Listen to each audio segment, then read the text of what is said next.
19 heures, dans l'heure d'écran, l'information s'accélère. Place directe, nous interrompons notre programme car la situation évolue rapidement sur le mont Olympe. On y va sans plus attendre avec notre envoyé spécial Thomanus sur place.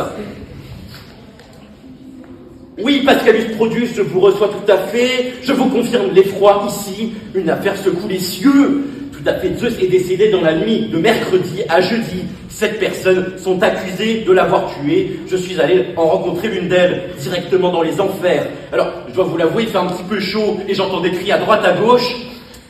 Bonsoir Hadès, est-ce que vous m'entendez? Oui, tout à fait, vous êtes accusé par Pandore d'avoir tué Zeus. Quelle réponse avez-vous à nous apporter? Bonsoir, chers Olympiens. Quel plaisir de venir vous parler. À vrai dire, c'est vrai que vous m'invitez pas beaucoup à vos soirées. Monsieur le Président, comment allez-vous? Ça va? Mesdames, messieurs, chers Olympiens, aujourd'hui, voilà que mon frère, qui est aussi le père de ma femme, et donc mon beau-frère, ce qui fait de moi mon propre oncle, passons. Enfin bon, mon frère beau-frère est décédé, Zeus, happé par une silhouette et son éclair lui faisant volte-face. Force à lui. Voilà que je suis accusé par l'odieuse Pandore d'avoir usé de la cunée pour me rendre invisible. Mais sérieusement, vous croyez que j'ai que ça à faire, moi? Mais vous croyez que j'ai pas assez de travail? Mais qui dit plus de Dieu, qui dit plus de garant de l'ordre social et climatique sur Terre, dit plus de catastrophes et donc plus de morts. Qui dit plus de morts, dit plus d'amérantes qui vont en enfer. Et donc, qui dit plus de morts, qui dit plus d'amérantes, dit... Eh ben évidemment, plus de travail pour Bibi. Il faut suivre. Je vais finir en burn-out. Bah oui, parce que moi j'ai des obligations. Au bout de 2 mois, je dois répondre. Et oui, article L231-1 du Code des relations entre le public et les enfers, évidemment, qui dispose que je dois répondre au bout de 2 mois. Sinon, bam, décision implicite d'acceptation de l'administration. Et oui, mon administration. Et donc, si je réponds pas, bam, direction les Champs-Élysées, le paradis. Ah ben vous croyez quoi? Les enfers se modernisent. Aristote nous a grandement appris. La démocratie a été installée. Mais vous voulez que je finisse en burn-out? C'est la goutte qui fait déborder le vase. Allez-y, tuez-moi, qu'on en finisse. Je suis coupable. Vous croyez sérieusement que j'ai que ça à faire? Je suis pas sadomasochiste à me rajouter du travail comme certains. Nous y reviendrons après.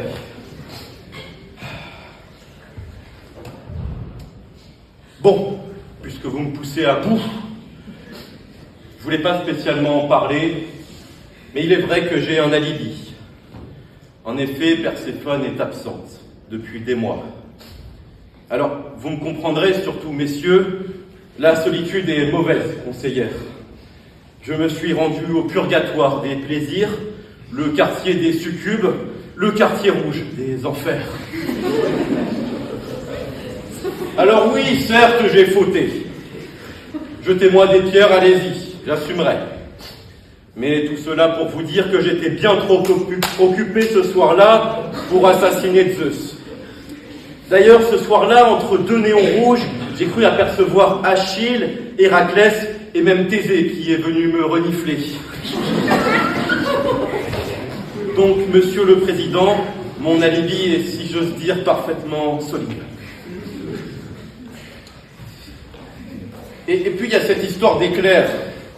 Zeus se prend sa propre foudre de la part d'une silhouette. Alors, pour essayer d'éclaircir la situation, je vais vous faire la lecture d'une lettre reçue ce matin dans ma boîte aux lettres.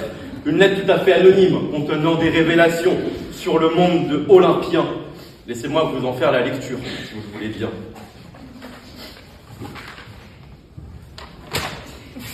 Ô Majesté Seigneur des Enfers, vous êtes le seul à qui je peux faire confiance pour partager mon témoignage. Vous qui êtes si beau et charismatique. Zeus a été victime d'un complot à grande échelle, mis en place par Arès, là-bas.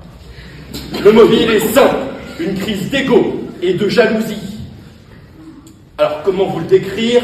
Depuis quelques années, Arès enchaîne les conquêtes amoureuses sans jamais tenir plus de 4 mois.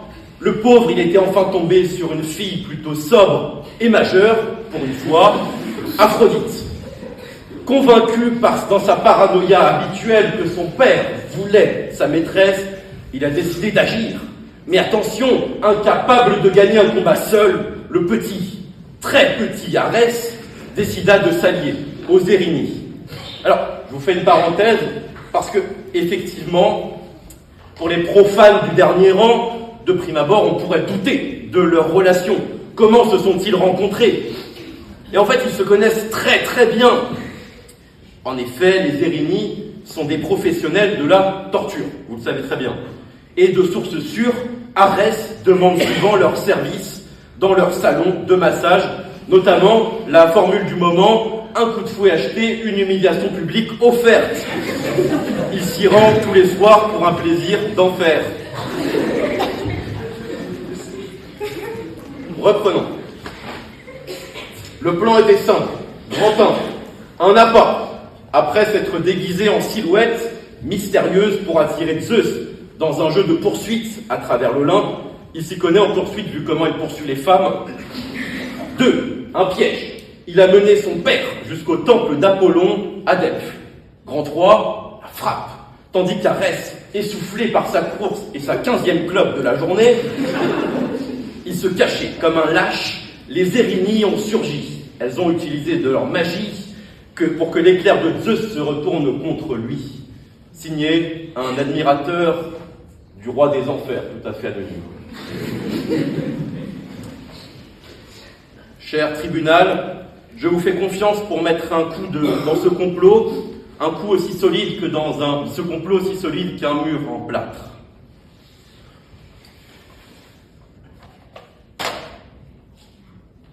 Pascal Produce en direct de leur décro, reprise du direct.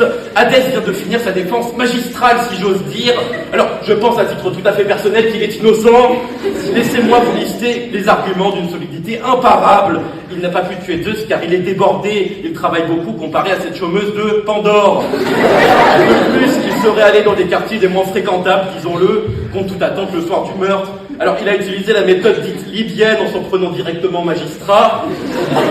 Enfin, coup de théâtre, Hadès révèle un complot. Le cerveau de l'affaire ne serait pas un génie du crime, mais ce pauvre, très pauvre Arès. Un dieu tellement complexé par sa petite taille qu'il aurait monté un complot avec ses copines du salon de torture. Il fréquente souvent apparemment adeptes des finitions. Nous sommes actuellement dans l'attente du verdict du tribunal. Nous nous retrouvons dans l'heure d'écro pour le verdict après une courte page de pub.